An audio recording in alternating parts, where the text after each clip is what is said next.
Karantin yana qaytishi mumkinmi? Hantavirus yangi pandemiyaning boshlanishimi? Eron AQShga yadroviy qurol ishlab chiqish bilan tahdid qildi. Donbass masalasi bo'yicha Trampning bayonoti e'lon qilindi. Kutilmagan yangilik. Eronning qancha raketasi qolgani ayon bo'ldi. Raqamlar dahshatli. Tramp Eronga yana hujum boshlamoqchi, lekin boshqacha yo'l bilan. Hoy o'rtoqlar, Makron sammitdagi tomoshabinlarga baqirib berdi. Dunyo siyosatini biz bilan faol kuzatib borayotgan tomoshabinlarga assalomu alaykum. Videoga like bosing va fikringizni kommentariyada yozib qoldiring. Karantin yana qaytishi mumkinmi? Hantavirus yangi pandemiyaning boshlanishimi? Jahon sog'liqni saqlash tashkiloti bir kemadan aniqlangan hantavirus yangi pandemiyaning boshlanishi emasligini ma'lum qildi. Bu haqda tashkilotning rasmiy saytida e'lon qilindi. JSST ma'lumotlariga ko'ra, mavjud tahlillar birinchi kasallangan shaxs virusni kema sayohatidan oldin Argentina va Chili hududlarida bo'lgan vaqtda yuqtirganini ko'rsatmoqda. Hozirda uning aniq harakat yo'nalishi va yuqtirish omillari o'rganilmoqda. Tashkilotga ko'ra, hantavirus odatda odamdan odamga oson yuqmaydi. Asosiy yuqish yo'li kemiruvchilar hisoblanadi. Biroq kemada cheklangan darajada insondan insonga yuqish ehtimoli ham tekshirilmoqda. JSSTga ko'ra, kontaktlarni kuzatish ishlari davom etmoqda va yangi holatlar aniqlanishi mumkin. Ammo bu vaziyat COVID-19 kabi pandemiya darajasidagi xavf emas. Tashkilot shuningdek, yo'lovchilar va kontaktlar 42 kun davomida alomatlarni kuzatib borishi kerakligini, jumladan isitma, bosh og'rig'i, mushak og'rig'i, ko'ngil aynishi kabi belgilar paydo bo'lsa, darhol shifokorga murojaat qilish lozimligini bildirdi.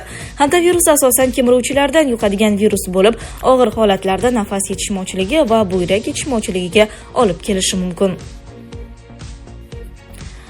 Eron AQShga yadroviy qurol ishlab chiqish bilan tahdid qildi.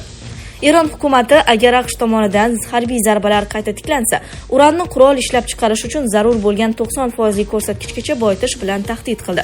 Bu haqda Eron parlamentining Milliy xavfsizlik va tashqi siyosat qo'mitasi vakili Ibrohim Rizoiy ma'lum qildi. Uning so'zlariga ko'ra, yadroviy dasturni qurollanish darajasiga ko'tarish masalasi tez orada parlamentda muhokama qilinadi. Bunday keskin bayonotlar AQSh prezidenti Donald Trampning Eron tomonidan ilgari surilgan so'nggi tinchlik taklifini mutlaqo qabul qilib bo'lmas deb rad etganidan so'ng yengray boshladi. Tramp hozirgi o't ochishni to'xtatish kelishuvining istiqbolini juda past baholab, sulhning saqlanib qolish imkoniyati bor yo'g'i 1% ekanini ta'kidlagandi. Ayni paytda yadroviy zaxiralar masalasi muzokaralardagi eng asosiy to'siq bo'lib qolmoqda. Ma'lumotlarga ko'ra, Eron ixtiyorida 400 kilogramdan ortiq 60% gacha boyitilgan uran mavjud.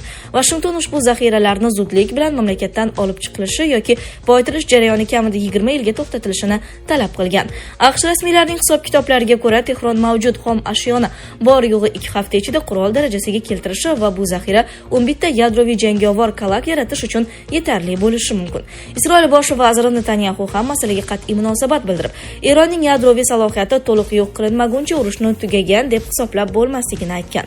Shu bilan birga mintaqada psixologik bosim ham kuchaygan.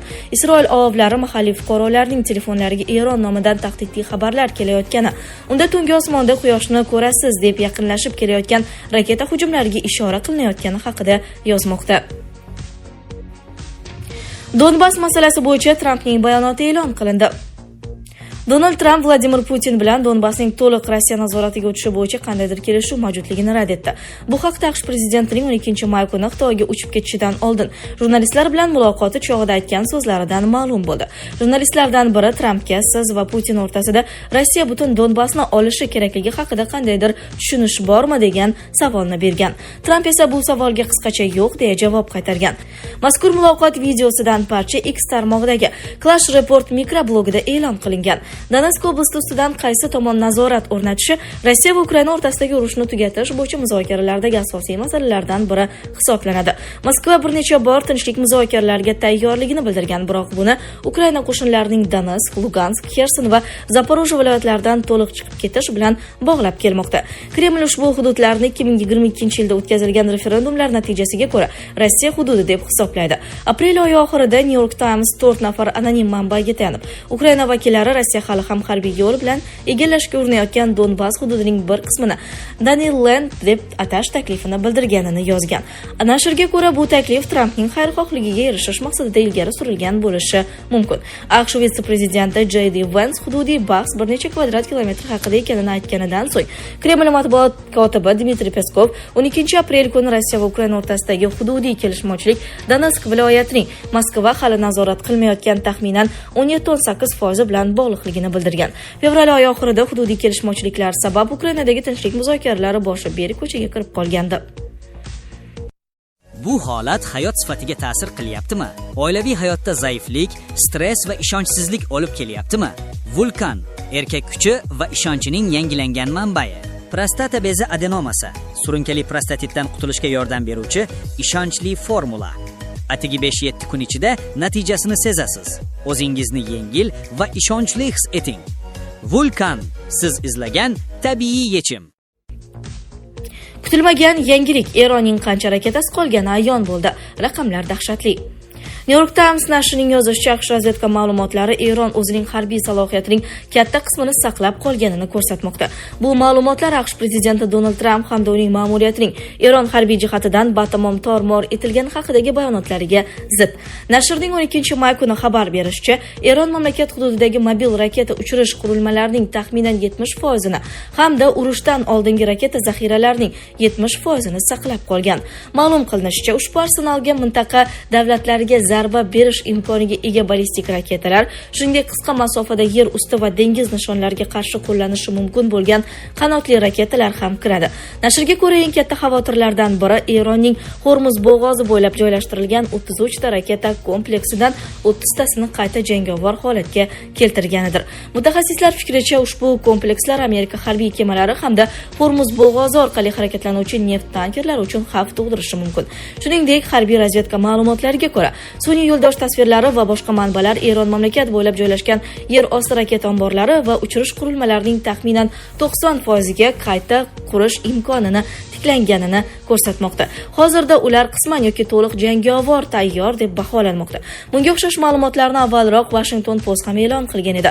Nashr AQSh razvedkasiga tayanib, Eron mobil raketa qurilmalarining 75% ni va raketa arsenallarining 70% tiklanganini xabar qilgan.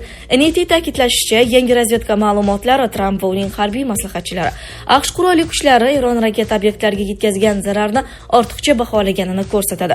Yangi razvedka ma'lumotlari Donald Tramp va uning harbiy maslahatchilari Amerika qurolli kuchlari Eronning raketa obyektlariga yetkazishi mumkin bo'lgan zararni oshirib ko'rsatgani hamda Eronning chidamliligi va tiklanish qobiliyatini yetarlicha baholamaganini ko'rsatmoqda, deyiladi maqolada. Tramp esa 12-may kuni o'zining Trust Social platformasida Eron bilan bog'liq urushni yoritish bo'yicha ovni tanqid qildi.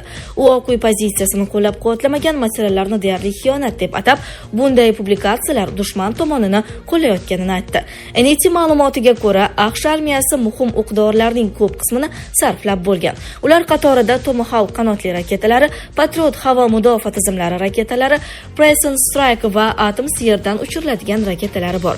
Nashrning yozishicha, agar Tramp Eronning harbiy salohiyatini yanada zaiflashtirish uchun qo'shimcha zarbalar berish buyrug'ini bersa, AQSh yanada ko'proq muhim o'q-dorilarni sarflashga majbur bo'ladi.